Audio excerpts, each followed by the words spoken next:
ஏரியூர் முனின்னா முனிதான். களை கட்டு அப்படியே. ஆமா, ஏரியூர் முனின்னா ஒதுங்கணும் அப்படியே, தெரிச்சு ஓடணும். வெள்ளாக்கால ஏரியூர் முனி வருதுன்னா முனிதான், மாறு கிடையாது. சிராவயலுக்கு அடுத்தாப்புல ஏரியூர் மஞ்சட்டு.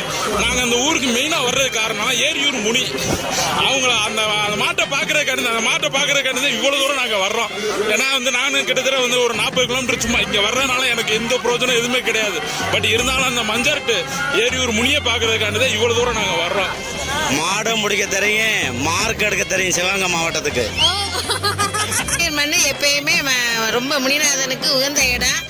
மண்ணை மிதிக்கிறதுக்கு ரொம்ப கொடுத்து வைக்கிறேன். இந்த விருந்து சிறந்த சாப்பாடு, யாரும் பட்டினி இல்லாம சிறந்த ஒரு நிகழ்ச்சி. இந்த ஒரு நிகழ்ச்சி மலை ஓரத்துல நல்ல ஒரு கிரவுண்டு. யாருமே இந்த அளவுக்கு நடக்கக்கூடிய இடம், கிடைக்காத ஒரு இடம். சிராவய பட்டல் மாதிரி இது ஒரு சிறந்த இடம். அதாவது பசியோட வர்றவங்களுக்கு சாப்பாடு